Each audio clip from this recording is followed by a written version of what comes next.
Hi, it's Joe Morgan with the Tech Leader Spotlight podcast, where we interview tech leaders to learn about their journey and leadership lessons learned along the way. This show is brought to you by the Tech Professional Money Operating System, where we help tech professionals who know they're doing well financially, but aren't certain if it's enough, and also know that they could do more with the finances they already have. We help you invest cash wisely, make the most of stock awards, minimize your tax bill, and overall create clarity and confidence so you could spend less time worrying about your money and more time living the life you want. If you'd like more information, look me up on LinkedIn. That's Joe Morgan at Best Financial Life. Today on our podcast, I'm very excited to have Misha Muchhala, who is a product manager and has worked for big tech companies and consulting arrangements as well. And she's an experienced leader who specializes in transforming technology into meaningful customer experiences. Welcome to the podcast, Misha. Hi, Joe. Thanks for having me. Absolutely. So, transforming technology into meaningful customer experiences. Tell me what that phrase means to you. What that phrase really means is that we live in a world where there are millions of problems everywhere, right? Everyone is faced with some sort of the problem. And I think that's where the technology can come to, rescue you. So really understanding the customer, the pain points, and really empathizing with them helps you get a long way. And if you can pair that with technology, I think that's where the real power is. And throughout my career, what I've been able to do and achieve, and I'm so grateful to have that opportunity, is that I've got to build products uh, using technology that helps solve customer problems and real customer pain points, whether it's a small consumer like you and I, or it's like a big or large enterprise customers at scale. So that's an area which I'm really passionate about. Like, how can technology solve problems for our customers, and in a way that's more meaningful to them, right? That makes sense to them, that's easy to use, that feels more personal. Uh, so that is what I mean when I say leveraging technology to solve or make meaningful customer experiences. I love that. The idea of not just solving the problems, but in a way that's personal to them, Yeah. that's really meaningful. Yeah. And so when you're able to do that, like what is that you're actually accomplishing for the customer? Like what feeling does the customer get when they use these tools? I think that could be multiple feelings, but I think the number one is that the product or the technology understands them, meaning having the some sort of personalization that has enough insights about the customer. Is I think that the customer feels heard, uh, feels that they are known. Another thing is where they feel that the product or technology is able to achieve their end goals. um I can probably take an example. So if I am coming in to a platform to, let's say, open a support ticket, the tool or the platform has enough information about me that I don't need to like reiterate everything. It gives me like a seamless experience where through maybe a couple of clicks I'm able to open my support ticket. I'm able to easily, let's say, connect with the support agent, right? So a way that they feel heard, they feel uh that they can leverage technology to achieve their goals is probably what I'd be looking at if I'm able to like deliver a product, and that's probably what the customer would feel at the end. Yeah, I love going that direction. Yeah. Technology obviously has made things so much easier over the Yeah. years, and I'm a little bit older than you, so I remember the old ways. But technology seemed to have gotten ahead of the customer for a long time, where Yeah. the technology may have been really good, but the customer couldn't use it or didn't know how to use it. And so if Yeah. it's not user friendly and you can't get the answer, it Yeah. doesn't work. So I just had this experience with one of my service providers where they had this great chat function where you automatically chat with a live person from the beginning, which has Yeah. been terrific. And then they added in a bot, before it or whatever you call it. And I Yeah. thought, oh no, this is a step backwards, but it's so good. It was an improvement in the Yeah. experience. So I just love the way that the industry is heading, what you're talking about there. Yeah. So thank you for doing that. Let's go into our regular questions. So, what does leadership in the tech space mean to you? Leadership in the tech space. Okay. So for me personally, I have about 10 years of experience working in the tech. And for me personally, leadership to me is probably not about titles. It's about a way to kind of bring clarity. It's a way that one can build trust, and it's a way that one can build momentum. So it's a combination of these three things to me is clarity, trust, and momentum. I've worked with like multiple leaders throughout my career, and I really identify great leaders to really have these three things. The first thing that I can think about is they have an ability to simplify something super complex, and that ties back to like bringing clarity, be it solving like a huge customer issue or diving through like difficult stakeholder management, or really diving into something which is technically so complex that none of the team members are able to understand. Hmm. I think a great leader can really help simplify that for the team, bring clarity to the team, and also know that they will not be able to do this alone. They would need their team to do it with them.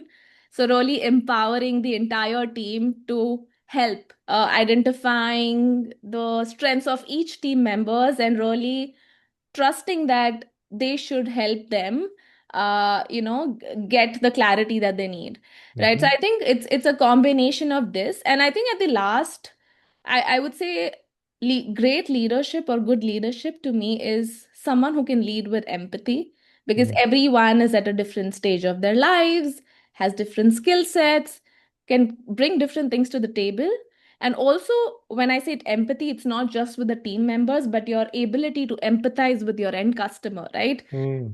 Everything is not just about getting cost savings or having an operational efficiency. That's key, that's important, but another key aspect to it is our end customer, right, our user of the product. So having some sort of empathy with our end users where you're really able to understand and solve for that, I think to me is a sign of a great leadership. To summarize, yeah, as I mentioned earlier, it's about clarity, trust, uh, uh, bringing that sort of momentum and energy to the team, and keeping that customer or end user in mind is what makes like a great leadership, and especially in tech world. Great. I love how you're focused on the end user, because that's more of what I am in this context, and it's important. If it's not good for the end user, it's not going to be good for anybody. So I want to go back though. You said bringing clarity, building trust, and momentum. Tell me about momentum a little bit in terms of leadership. When I say momentum, I think what I really mean about that, it's sometimes that your team may be, may have a setback. Let's say, there's a change of priority, or Hmm. your team is not motivated enough by the kind of problems they're solving.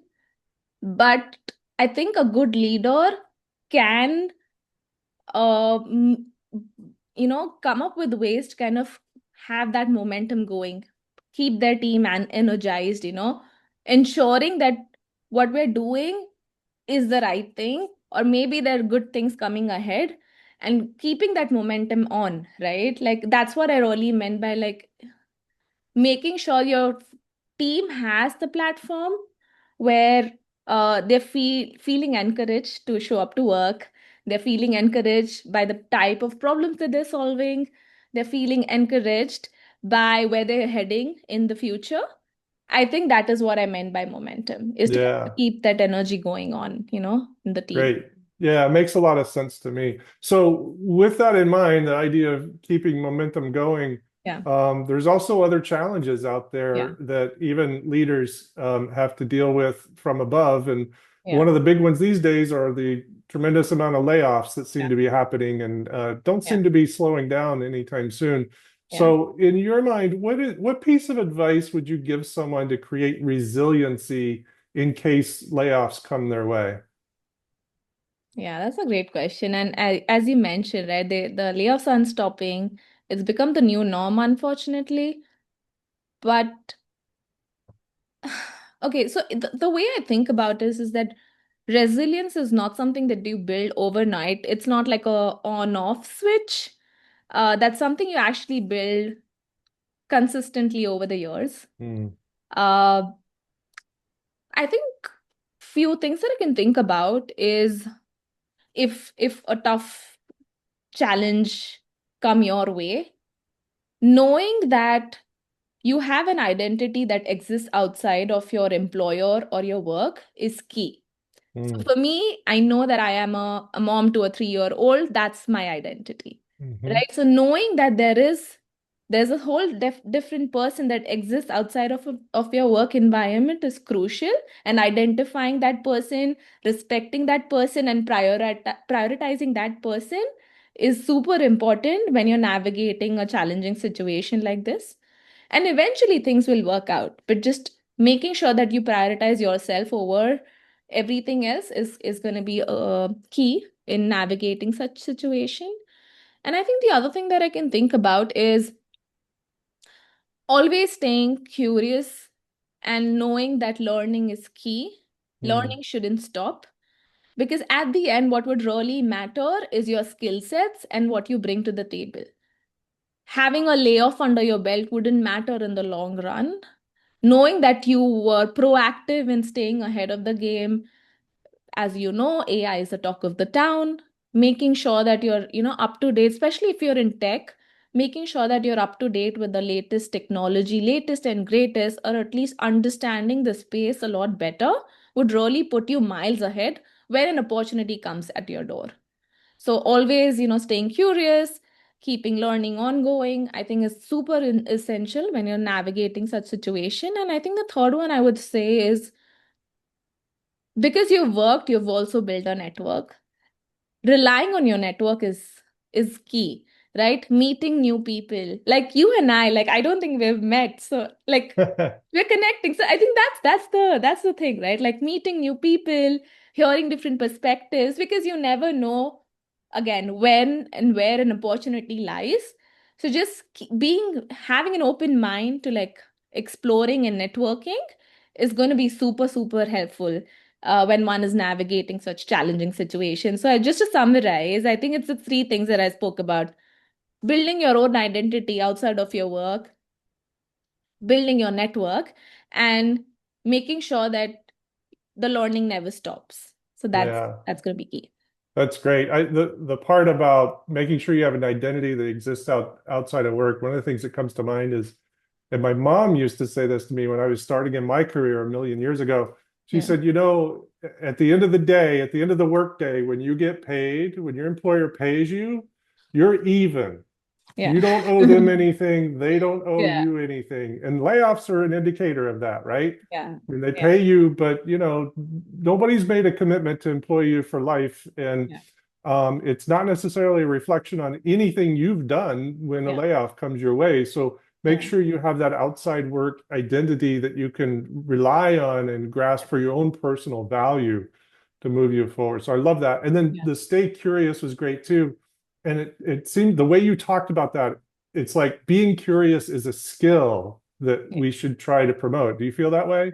Yeah, 100%. I think it's a skill, even if you're at the job, right? Being curious about why you're doing it is super important, because again, any product that you build is going to take a huge investment. And if you're curious enough to ask the right questions and why you're building it, is going to take you a long way. And you know for a fact that what you're building is the right thing and is going to end up being the right investment that your team and you have put in, right? Be it money, be it time, or anything. So I think that's a one of the top skills that anyone should have, is being curious and asking the right questions. And that helps with the network too, because if you're Yeah. curious, you're going to be curious about other people and what they're Yeah. doing. And people always like to talk about themselves, so it makes them more open to connecting with you. Yeah. Great. So let's go to the next question. What's the Yeah. most important financial decision you've made in your tech career, whether it's about compensation or equity or choosing a job, personal spending, planning for the future, anything like that? What's the most important financial decision? Important financial decision. Okay. Again, for me, For me personally, I I wasn't too much about the salary comp structure as much as I was about the role. The reason why I did that is because I knew that the role would give me more opportunity to grow personally, professionally, and even financially. So for me, the biggest decision I've made throughout my tech career about, I know it's not directly linked to the financial, but it's in a way is the kind of role that I choose for myself. So even though like I was in consulting, I've navigated or maneuvered myself in a way that I stay close to technology, which gave me a leg up, like a step up in my career into a big tech company at a later point. Mm, Right. And that indirectly also gave a step up in the salary, the equity, and whatnot. So for me, I think the way I'm gonna probably summarize it, it's all about the skills that you acquire and the kind of role that you choose that should and not focus too much in the salary that you get today, but the growth that it will give you in the long term. And obviously the salary and the equity would be a byproduct of it. So that's number one for me when it comes to like the financial decision that I've made in my career. And I think the second one is about personal spending, right? Like again, I grew up in a household in a culture where savings was a big thing for us. So having a savings plan in a way that if you're like presented with a layoff or even if you're presented with an opportunity that forces not forces but that for which you may want to take a break, right, like mm, a sabbatical where you may not actively earn, it gives you that room and opportunity to actually take that leap of faith where you can take a break, pause, maybe work on a startup idea or even invest in a startup that you're really passionate about. So having that savings planned in a way uh was something that I've done, throughout my since I've started earning because I grew up like that. Like we grew up in a culture where we were taught how, that if you make $10, save $5. I know it's mm, it's a lot of money, like 50% of your income, but a way you can manage your fixed cost, I would say, is probably like a wise option in the long run. Not everyone has to do that, but something that's worked for me is to have like enough savings. So let's say tomorrow I want to take a 2 year break to be with my kid or work on a startup idea or invest in something. I will have that opportunity and I will have that financial freedom to do that. mm. That's so powerful to be in Yeah. that position. And it can be hard to get there, but Yeah. it's so powerful to be there. And I love the way you talked about navigating yourself by staying close to technology and Yeah. then bringing you into tech and how that's paid dividends as well. Spending though is so important, and it's something that it's kind of taboo for everybody now, right? Because we don't talk about it and Yes. everything that's so important. Well, listen, thanks so much, Misha, for joining us today on the podcast. Yeah. And thank you for having me. It was really nice connecting with you and meeting you for the first time. I had a great conversation with you. Terrific. You have such a way of making complex ideas feel approachable. So I appreciate that. Thank you so much, Joe. Just as a reminder, this is sponsored by the Money Operating System, where tech leaders gain clarity and control of their finances so they can live out the rest of their lives with intention. If you want to know more about us, look me up on LinkedIn, Joe Morgan at Best Financial Life. Until our next episode, let's all focus on making the next right decision.